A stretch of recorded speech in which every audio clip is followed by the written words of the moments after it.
Shalom, Ibu Bapak, Saudara-saudaraku, keluarga besar GKI Klasis Purwokerto, maupun para sahabat GKI yang ada di berbagai tempat dan di berbagai kota. Puji Tuhan, hari ini Sabtu tanggal 29 Oktober 2022, bersama dengan saya Pendeta Stefanus Lim, kita sama-sama akan belajar merenungkan firman Tuhan dari kitab Nabi Yesaya pasal 1 ayat pertama sampai dengan ayat yang ketiga.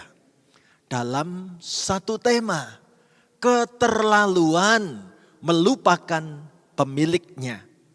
Mari Ibu Bapak Saudaraku terkasih, kita mengawali renungan saat ini dengan kita mengimani bahwa Tuhan Yesus sungguh mencintai hidup kita satu persatu.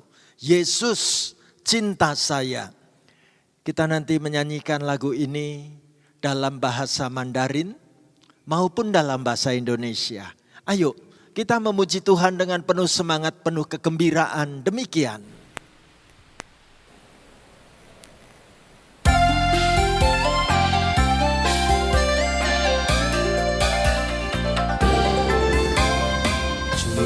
Yesus爱我，主耶稣爱你，主耶稣爱他，圣经告诉我，主耶稣爱我，主耶稣爱你，主耶稣爱他，圣经告诉我。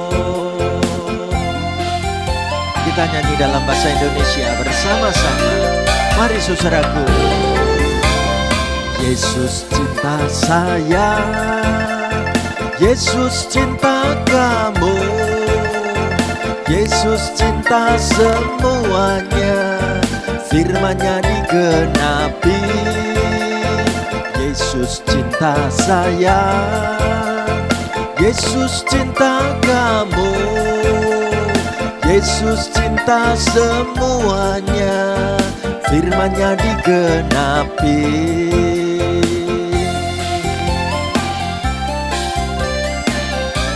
Puji Tuhan. Amin. Mari saudaraku, kita bersama-sama mengawali dengan kita berdoa.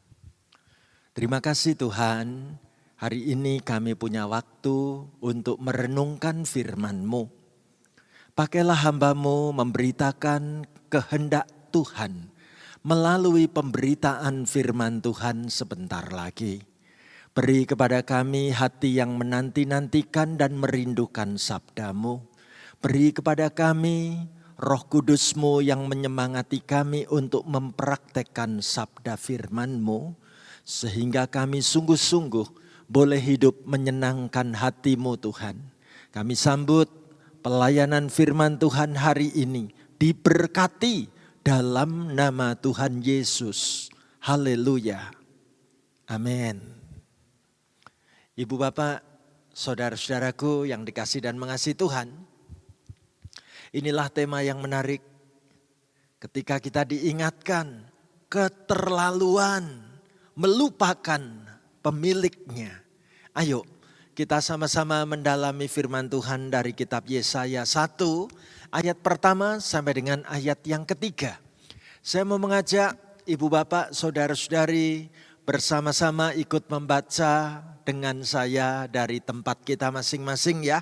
Ayo kita ucapkan firman Tuhan bersama-sama demikian. Penglihatan yang telah dilihat Yesaya bin Amos tentang Yehuda dan Yerusalem dalam zaman Uzia, Yotam, Ahaz, dan Hizkia, raja-raja Yehuda. Dengarlah hai langit dan perhatikanlah hai bumi, sebab Tuhan berfirman, Aku membesarkan anak-anak dan mengasuhnya. Tetapi mereka memberontak terhadap aku. Lembu mengenal pemiliknya, tetapi Israel tidak. keledai mengenal palungan yang disediakan tuannya, tetapi umatku tidak memahaminya. Amin. Ibu bapak, saudara-saudaraku terkasih, tema yang mau menegur mengingatkan kita semua yaitu keterlaluan melupakan pemiliknya. Saudaraku terkasih, saya punya sebuah kisah cerita tentang kisah kehidupan seekor lembu atau seekor sapi. Ya, bagaimana ceritanya? Lihatlah, dikisahkan pada suatu ketika ada seorang pria yang memelihara seekor sapi. Ibu bapak, saudaraku, apa yang terjadi? Sapi yang dipelihara itu sekarang sudah sangat gemuk dan badannya makin besar. Berarti sapi ini sudah siap untuk dijual. Dan apa yang ada dalam pikiran laki-laki yang satu ini? Pikirannya adalah aku bakal mendapatkan uang dalam jumlah yang banyak. Aku akan mencari untung sebesar-besarnya lewat proses penjualan sapiku yang satu ini. Sehingga pria yang satu ini merencanakan bagaimana pada suatu hari pria ini ingin membawa sapi itu berangkat, diajak menuju ke pasar. Apa yang terjadi, saudaraku? Dikisahkan dalam cerita ini bagaimana sapi itu tahu bahwa nanti kalau aku dilelang, aku dijual, apa yang akan terjadi dengan kelanjutanku? Aku pasti akan dibawa ke rumah jagal. Aku pasti nanti akan disembelih dan mati. Itu sebabnya dikisahkan bagaimana sapi ini kemudian memilih saat itu untuk tidak mau bergerak sedikit pun. Karena itu sekuat apapun laki-laki itu mau menarik, sapi itu enggan untuk bergerak. Sapi ini menolak untuk melangkah sedikit pun. Dan apa yang terjadi, saudaraku? Pemilik sapi ini memilih karena sapi ini ditarik tidak bisa. Maka laki-laki ini bukan hanya menarik sapinya dengan sekuat tenaga, tetapi sekaligus ia ambil tongkat kayu untuk memukuli sapinya ini. Lihatlah, pada bagian tubuh sapi ini mulai banyak terluka, dipukul dengan tongkat kayu. Bahkan karena sapi ini belum juga mau melangkah bergerak, laki-laki ini memukul dengan tongkat kayu itu sekuat tenaga. Dan apa yang terjadi? Tongkat kayu itu patah. Setelah tahu tongkat kayunya patah dan sapi ini tidak bergeming untuk mau melangkah sedikit pun, pria ini mengambil pecut atau cemeti atau cambuk. Lihatlah, tubuh sapi ini mulai dicambuk, dipecut, dicemeti berulang-ulang. Dan apa yang terjadi, saudaraku?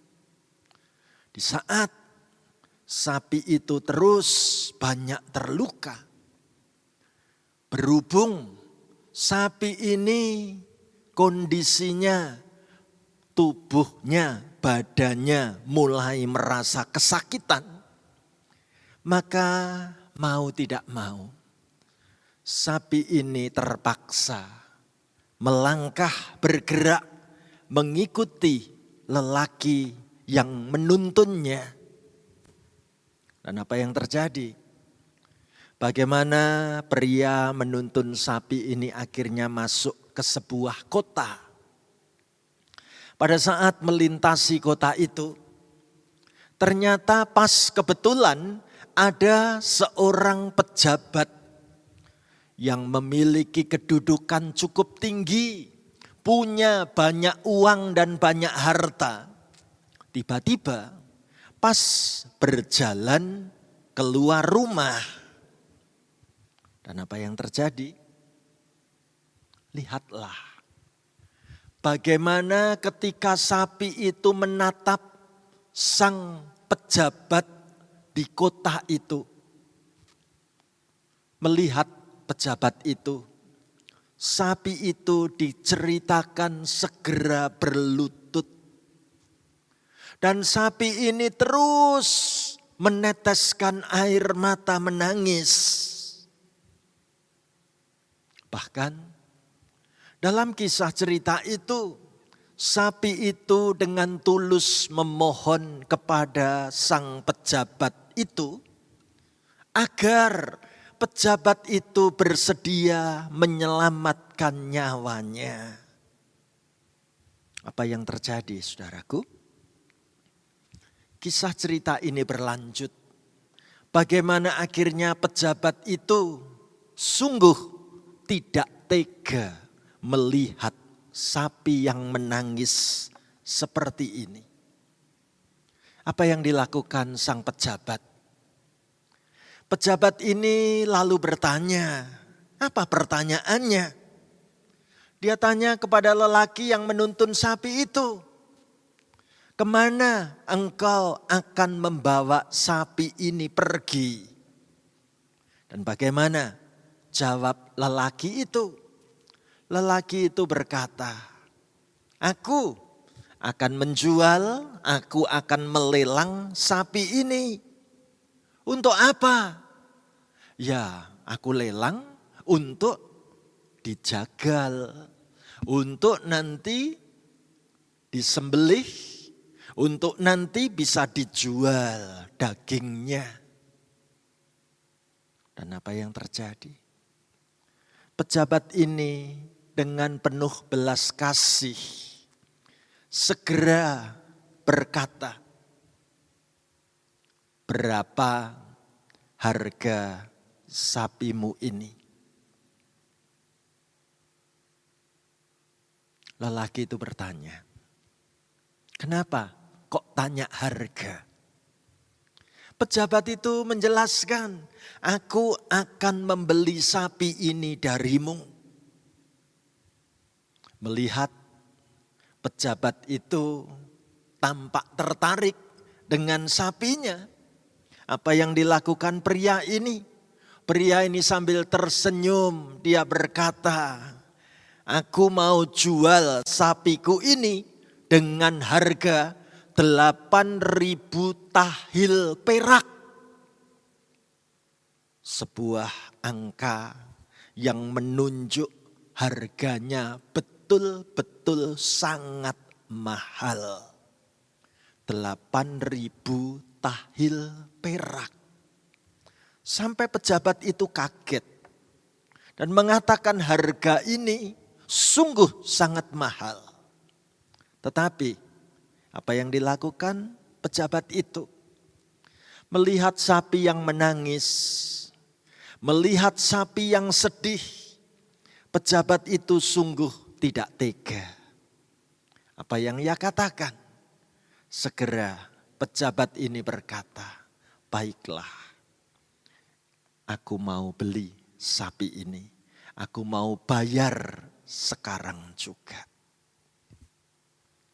Ibu bapak, saudaraku terkasih, apa yang terjadi dengan sapi ini setelah ia betul-betul dibeli oleh seorang pejabat yang baik hati, oleh seorang yang sungguh-sungguh menyayanginya, oleh sosok seorang yang sungguh-sungguh mau mendengar keluh kesahnya. Pasti sapi yang sekarang jadi miliknya orang kaya ini kepingin untuk membalas budi.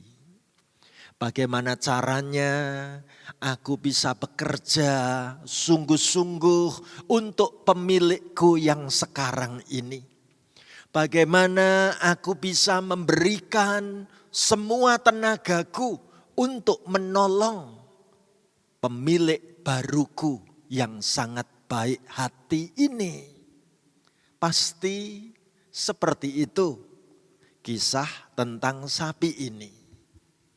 Tapi coba bayangkan kalau sampai sapi itu melupakan pemiliknya yang sekarang, pemiliknya yang sudah menolong, pemiliknya yang sudah membebaskan, pemiliknya yang sudah menyelamatkan nyawanya. Kita katakan pasti sapi ini keterlaluan kalau sampai melupakan pemiliknya. Puji Tuhan, sapi ini tidak pernah melupakan pemiliknya. Puji Tuhan, sapi ini justru ingin membaktikan apa yang bisa aku lakukan untuk pemilikku yang sangat baik seperti ini. Ibu bapak, saudaraku terkasih, lembu atau sapi itu tidak akan melupakan pemiliknya. Tapi apa kata firman Tuhan hari ini? Ayo saya ajak ibu bapak saudara-saudari membaca bareng-bareng dengan saya. Kitab Nabi Yesaya pasal 1 ayat 1 sampai 3. Kita ucapkan sama-sama begini. Penglihatan yang telah dilihat Yesaya bin Amos tentang Yehuda dan Yerusalem dalam zaman Uzia, Yotam, Ahaz dan Hizkia, raja-raja Yehuda. Dengarlah hai langit dan perhatikanlah hai bumi, sebab Tuhan berfirman, aku membesarkan anak-anak dan mengasuhnya, tetapi mereka memberontak terhadap aku. Lembu mengenal pemiliknya, tetapi Israel tidak. Keledai mengenal palungan yang disediakan tuannya, tetapi umatku tidak memahaminya. Ibu bapak, saudaraku terkasih, menarik sekali kalau Nabi Yesaya menuliskan firman Tuhan yang begitu keras. Apa yang boleh kita lihat? Bahwa umat Allah, bangsa Israel, digambarkan mereka itu seperti anak-anak durhaka, anak-anak yang memberontak terhadap orang tua yang telah membesarkan mereka. Bagaimana umat Israel ternyata tidak tahu berterima kasih terhadap Tuhan yang telah memelihara hidup mereka. Kelakuan mereka yang tidak tahu berterima kasih itu digambarkan lebih buruk daripada kelakuan binatang. Ya, Tuhan menyebut mereka sebagai bangsa yang berdosa dan jahat. Dan kelakuan mereka yang buruk itu ternyata berlangsung turun-temurun, terus-menerus, tiada hentinya. Ibu bapak, saudaraku, Nabi Yesaya menggambarkan bagaimana perasaan hati Tuhan. Saat itu digambarkan Tuhan memanggil langit dan bumi sebagai saksi betapa Tuhan telah membesarkan umatnya. Tetapi yang terjadi, umat Allah ini justru memberontak terhadap Tuhan Allahnya. Bahkan pemberontakan itu begitu keterlaluan, sehingga Tuhan memakai gambaran ini. Lembu mengenal pemiliknya. Keledai mengenal palungan yang disediakan tuannya. Tetapi Israel tidak mengenal tuannya. Ibu bapak saudaraku, kita boleh membaca dan mendengarkan ketika Tuhan sampai mengeluh betapa parah kehidupan umatnya ini. Tuhan yang panjang sabar sepertinya sudah tidak tahu lagi apa yang harus diperbuatnya agar umat ini mau bertobat. Jika bukan karena Tuhan itu setia dan maha pengampun, oh pasti umat ini sudah dibinasakan. Kok ada ya umat yang melupakan Tuhannya? Ibu bapak saudaraku terkasih, bicara tentang keadaan lupa, saya teringat dengan sebuah kisah cerita. Betapa pahitnya ketika seorang wanita, seorang istri hanya berdiri mematung dengan tatapan mata yang kosong. Ketika sang suaminya terus-menerus mencoba memanggil-manggil nama kecil istrinya. Tetapi istri ini sama sekali tidak menoleh. Bahkan istrinya itu malah bertanya dengan kalimat yang datar. Kamu siapa? Sang suami seketika air matanya meleleh. Setelah 50 tahun lebih hidup saling mengasihi, hidup di dalam pernikahan yang bahagia. Sekarang ini istrinya didiagnosis terkena penyakit Parkinson. Saudaraku, gejala penyakit Parkinson itu tubuhnya gampang gemetaran, tubuhnya bisa mendadak kaku ketika harus bergerak, mendadak kaku saat harus berjalan, bahkan sangat sulit mengendalikan keseimbangan, bahkan lebih daripada itu. Penderita penyakit Parkinson bisa lupa segala-galanya. Termasuk perempuan yang sudah melewati 50 tahun usia pernikahan. Lupa siapa laki-laki yang ada di sampingku ini. Dia sama sekali tidak kenal, tidak ingat lagi bahwa ini adalah suamiku. Ibu bapak saudaraku terkasih, pasti hancur hati seorang suami melihat istrinya sudah lupa tentang siapa aku ini. Tapi pasti lebih hancur lagi ketika sang suami melihat betapa menderitanya kehidupan istri yang aku cintai ini. Ibu bapak, saudaraku terkasih, sekarang coba kita bandingkan betapa jauh lebih besar kesedihan hati Tuhan atas umatnya Israel. Bila dibandingkan dengan kisah kesedihan hati sang suami tadi, Nabi Yesaya menggambarkan Tuhan itu sudah mengasuh, memelihara, melindungi, mengasihi, memberkati Israel sebagai umat kesayangan Tuhan. Namun ternyata mereka justru sengaja memberontak terhadap Tuhan. Bahkan seolah-olah Israel tidak mengenal Tuhan. Dengan gusar Tuhan membandingkan bagaimana umatku ini harus aku bandingkan dengan kehidupan ternak. Ternak itu jauh lebih baik daripada umatku, karena ternak masih bisa mengenali pemiliknya, sedangkan umatku melupakan aku.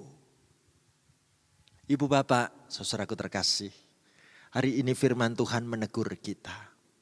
Sungguh keterlaluan kalau hidup kita melupakan Tuhan sebagai pemilik kita, yang telah mengasihi kita, memperjuangkan keselamatan bagi hidup kita, dan menganugerahkan anugerah kehidupan kekal dalam hidup ini. Tetapi justru tanggapan kita melupakan Tuhan. Saudaraku, apa yang sedang kau cari dalam hidupmu di dunia ini? Kalau bukan untuk mengingat dan mencari Tuhan, kalau bukan hidup justru ingin menyenangkan hati Tuhan, jangan bikin Tuhan sedih dan kecewa ketika hidup ini keterlaluan sampai melupakan Tuhan. Ingatlah selalu, Tuhan Yesus sangat mencintai kita. Sejak dulu, sekarang, bahkan selama-lamanya. Tuhan Yesus mencintai saya. Tuhan Yesus juga mencintai engkau. Tuhan Yesus mencintai kita semua. Ayo kita tanggapi firman Tuhan ini dengan bersama-sama kembali kita nyanyikan lagu Yesus Cinta Saya dengan penuh penghayatan. Demikian.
Mari kita mohon berkat di dalam doa. Terima kasih Tuhan untuk teguran firman-Mu hari ini. Agar kami tidak melupakan semua berkat pemeliharaan Tuhan yang sudah kami terima dan kami miliki. Terima kasih Tuhan, ajari kami untuk hidup selalu dekat dengan-Mu. Dan berilah kepada kami kekuatan iman menghadapi apapun bersama dengan Engkau Tuhan. Kami mendoakan sahabat-sahabat kami yang terbaring lemah karena sakit. Tuhan beri kekuatan bahwa kasih cinta Tuhan tetap terus Engkau sediakan. Dan apapun yang terjadi, setiap anak-Mu boleh merasakan Tuhan Yesus sungguh mencintai sampai kapanpun. Terima kasih Tuhan bahwa kami lebih dekat hidup bersama dengan Tuhan. Ajari kami untuk tekun dan setia mengikut Engkau Tuhan. Berkati ibadah yang dilakukan keluarga anak-anak-Mu. Beri kepada kami semangat dengan penuh kerajinan, berbakti kepada Tuhan, dan kami tidak akan melupakan dan meninggalkan-Mu Tuhan. Terima kasih Tuhan Yesus. Hamba mendoakan semua peserta renungan pagi saat ini, di kota manapun kami berada, tangan Tuhan menggandeng tangan kami. Tangan Tuhan menuntun setiap langkah kehidupan kami. Kami siap sedia mengiring Tuhan, berjalan dengan iman, selalu dekat dengan-Mu. Dalam nama Tuhan Yesus. Hamba-Mu mendoakan berkat-Mu mengalir buat kehidupan kami. Haleluya. Amin. Demikian Ibu Bapak saudaraku terkasih, renungan saat ini. Salam sehat buat kita semua. Tuhan memberkati. Amin.